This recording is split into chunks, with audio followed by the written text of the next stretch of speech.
بسم اللہ الرحمن الرحیم۔ ہمارا آج کا ٹاپک قرآن اینڈ سائنس ہے، جس میں ہم ڈسکس کریں گے نالج آف سٹارز۔ اچھا ڈاکٹر صاحب، ستاروں کے بارے میں قرآن مجید میں ایک آیت ہے،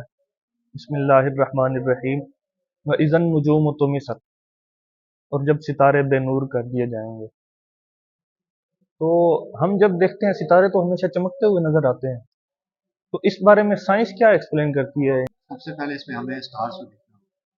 یہ جو اسٹارز ہیں یہ combination of gases, different gases اور نیوکلیئر فیوژنس ریئیکشنز جب ہوتے ہیں فارمیشن آف اسٹارز ہوتا ہے۔ اس میں اسٹیج ون میں ہمارے پاس نیبولا کی فارم میں آتا ہے، جب گیسز پارٹیکلز اور ساتھ میں ڈسٹ پارٹیکلز کمبینیشن میں ایک دوسرے کو اٹریکٹ کرتے ہیں، اس میں فارمیشن آف نیبولا ہوتا ہے۔ پھر اس کا فردر ٹمپریچر انکریز ہوتا چلا جاتا ہے، اور جب ٹمپریچر ایک پراپر پوائنٹ پہ پہنچتا ہے، جس ٹمپریچر پہ اس کا کنورٹ ہو جاتا ہے پروٹو اسٹار کے، اس کے بعد جو ایک اسٹینڈرڈ ٹمپریچر ہے جس پہ ایک اسٹار کی فارمیشن ہوتی ہے، ٹمپریچر جب اس پہ پہنچ جاتا ہے تو it is converted into star. اس کے بعد ہم ایک اور چیز دیکھتے ہیں، اس سارے پروسیس میں یوز اور ہوتا ہے وہ ہمارے پاس ہائیڈروجن، ہائیڈروجن برن آؤٹ کر رہا ہوتا ہے، اور ہائیڈروجن سے پھر آگے کنورٹ ہوتا ہے ہیلیم میں، اور ہیلیم جو ہمارے پاس ہے وہ اسٹور ہوتا ہے اسٹار کے کور کے اندر، جو را مٹیریل جب وہ جل جل کے ختم ہوتا ہے اور کاربن میں کنورٹ ہو جاتا ہے تو اسٹار کے اندر اسٹور ہوتا رہتا ہے۔ یہ جو میں آپ کو پروسیس بتا رہا ہوں یہ کوئی ایک دن یا دو دن کا پروسیس نہیں ہے، it takes billion of years, لیکن جو میکینزم ہمیں سائنس نے بتایا، اس کے بعد جب وہ اپنے ہی کور کے اندر اسٹور ہوتا رہتا ہے تو ایک ٹائم آتا ہے with the passage of time وہ کنورٹ ہو جاتا ہے ریڈ جائنٹ کے اندر۔ ریڈ جائنٹ جسے کہتے ہیں، اسٹار جو ہے وہ اپنے سائز کو انکریز کر دیتا ہے، اور جو اس کا ٹمپریچر ہے وہ انکریز ہو جاتا ہے، اور پھر ٹائم ٹو ٹائم وہ ٹمپریچر ڈکریز ہونے لگتا ہے، اور جب وہ ٹمپریچر اپنے اسٹینڈرڈ سے نیچے گرتا ہے اور بلو ایوریج آ جاتا ہے، اور اس کے بعد کہتے ہیں کولنگ ٹمپریچر، سارے ٹھنڈے ہو جاتے ہیں، اور اس کا وہ ریڈ جائنٹ میں کنورٹ، بلیک ہول میں کنورٹ، اور جب وہ بلیک ہول میں کنورٹ ہوتا ہے تو اس تارے کو کہا جاتا ہے کہ یہ ختم ہو گیا۔ اور اس کا ذکر اللہ پاک اس قدر خوبصورتی کے ساتھ ایک لفظ میں اللہ نے بیان کر دیا، تم ہی سب وَإِذَا النُّجُومُ طُمِسَتْ، جب ستارے بے نور کر دیے جائیں، ایک لفظ میں اللہ پاک نے چھپا دیا۔ سائنس کا کام بنتا ہے اور سائنس نے ثابت کیا کہ کس طرح وہ بے نور ہے۔ تو یہ حقائق ہمیں قرآن میں 1400 سال پہلے بتایا۔ اچھا ڈاکٹر صاحب، سورج جو ہے وہ بھی سٹارز فیملی میں آتا ہے، تو کیا سورج کے ساتھ بھی یہی کچھ ہوگا؟ بے شک یہ وہ آپ نے سورج کا بولا، سورج بھی فیملی آف سٹارز میں ہوتا ہے، اور اس کے ساتھ بھی وہی کمپوزیشن اور اس کے بھی وہی میکانزم، جس کے تھرو ایک وقت آئے گا ٹائم ٹو ٹائم یہ کنورٹ، اور اس کی جو نارمل ایج ہے جو سائنس نے بتائی وہ 9 بلین ایئرس، جس میں 4 بلین ایئرز اپنی کمپلیٹ کر چکے،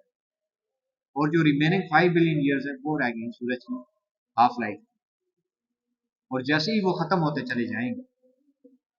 تو جب یہ حقائق ہمارے سامنے آئیں گے اس وقت سوچنے کا مہلت ہمیں نہیں ملے گی، وہ قیامت کا وقت ہے کہ جب وہ ریئیکشنز اور وہ فیوژنس ہاف لائف سے زیادہ نکل جائیں گے، اور سورج کا جو ٹمپریچر ہے، پارٹیکلز کا جو ٹمپریچر ہے، اس میں ریڈیشنز ہے وہ کم ہونے لگیں گے، ایک وقت آئے گا کہ وہ بھی بلیک ہول میں کنورٹ ہو جائے گا، اور اس وقت سورج ختم ہو جائے گا، اور وہ وقت قیامت ہوگا جس کی طرف اللہ پاک ہمیں پہلے سے آگاہی دے رہا ہے۔ اور اگر ایک عقل والا انسان ہے وہ اس چیز کو سمجھ سکتا ہے کہ جس طرح ستارے بے نور ہوتے چلے جا رہے ہیں، اسی طرح ایک وقت آئے گا کہ جب سورج بھی ختم ہو جائے، اس کا ایندھن بھی جل کر راکھ ہو جائے، اور اس سب پہ اللہ پاک نے قرآن مجید میں ارشاد فرما دیا سورج کے بارے میں کہ سورت کا آغاز ہی اللہ پاک کے شاید سے کر رہا ہے، عزت شمس کو فرت، کہ جب سورج بے نور کر دیا جائے تو پتہ چلا کہ سورج کا بھی اختتام کا وقت آئے گا، جس طرح باقی سٹارز ہیں، بہت سے ایسے سٹارز ہیں جو ختم ہو چکے ہیں، بلیک ہول میں کنورٹ ہو گئے، اور بہت سے ایسے ہیں جن کا ہاف لائف گزرے گی، اور جب ان کا پوائنٹ آف ڈیتھ آئے گا، اسے ہم پوائنٹ آف ڈیتھ ہی کہہ سکتے ہیں، وہی بلیک ہول میں کنورٹ ہوگی۔ تو یہ سب کچھ حقائق ہیں جو اللہ پاک نے قرآن میں سب بیان کیا۔ اب ایک اہل علم اگر کوئی بندہ ہے تو اس سے سمجھ سکتا ہے کہ یہ سب کچھ درست ہے اور یہ سب کچھ ہو گیا۔ ڈاکٹر صاحب، چاند اور سورج جو ہیں ان کے ذریعے ہم وقت کا تعین کرتے ہیں، اب تو خیر گھڑیاں آ چکی ہیں، لیکن پہلے وقتوں میں انہی کے ذریعے وقت کا تعین کیا جاتا تھا۔ آج بھی اگر ہم دیکھیں ہمارے جو کیلنڈر بنے ہوئے ہیں، قمری کیلنڈر، شمسی کیلنڈر، انہی کے مطابق ہی بنے ہوئے ہیں۔ اس کے بارے میں قرآن کیا کہتا ہے؟ جی بالکل، جس طرح کہ آپ نے کہا کہ آج کل تمہارے پاس گھڑیاں آ چکی ہیں، اور آج سے پہلے جو وقت تھے، وقت کا تعین کرنا، دنوں کا تعین کرنا، یہ سورج اور چاند کے مطابق ہوتا تھا۔ اور سورج اور چاند تھے جو گرمیوں اور سردیوں کا تعین کرواتے ہیں کہ سردیوں میں دن چھوٹے ہو جاتے ہیں اور گرمیوں میں دن لمبے ہو جاتے ہیں۔ اور کبھی بھی ایسے نہیں ہوا کہ سردیوں میں دن لمبے ہو جائیں اور گرمیوں میں دن چھوٹے ہو جائیں۔ اس سارے ڈسپلن پہ اور سارے نظم و ضبط پہ اللہ پاک ایک آیت میں سارا بیان فرما رہے ہیں۔ فرمایا الشمس والقمر بحسبان، سورج اور چاند اپنے حساب پر ہیں، اور وہ جو حساب ہے وہ مقررہ حساب ہے، یعنی وہ اپنے ڈسپلن پہ ہیں اور اپنی پراپر کمپوزیشن اور اپنے ٹائم پہ ہیں، کہ جب وقت ان کا آ جاتا ہے تو وہ طلوع ہو جاتا ہے، تو وقت جب ختم ہوتا ہے تو سورج غروب ہو جاتا ہے، اور جو چاند کی ذمہ داری ہیں پھر وہ چاند پوری کرنے لگتا ہے۔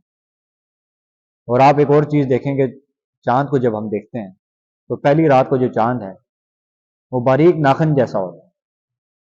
پھر جیسے جیسے دن گزرتے ہیں وہ اپنا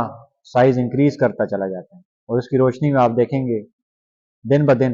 اس کی روشنی زیادہ ہوتی چلی جاتی ہے۔ پھر جیسے ہم کہتے ہیں 14ویں کا چاند، 14ویں کا چاند کمپلیٹ اپنے سرکمفرنس میں ہوتا ہے۔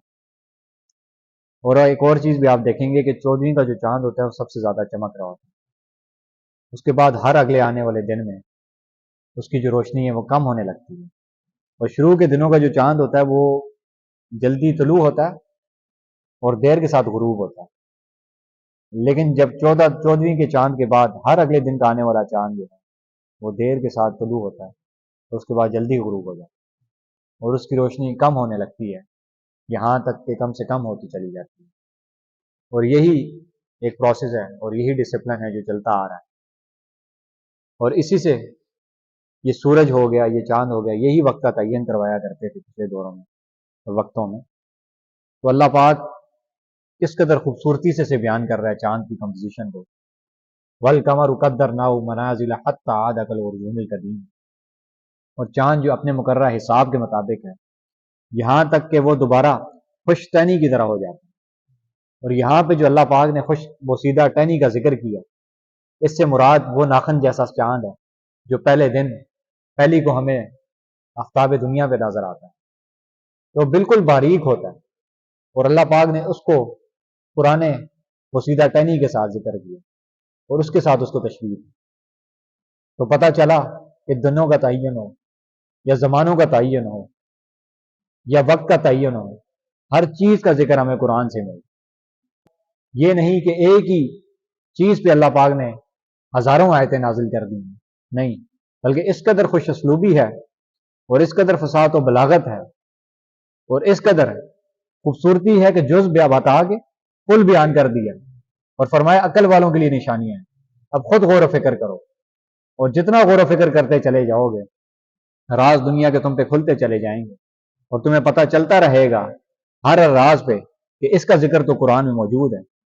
صرف اس کے لیے غور و فکر کرنا ہے اور قرآن کو اسی غور و فکر کے ساتھ پڑھنا ہے۔ مولاي صل وسلم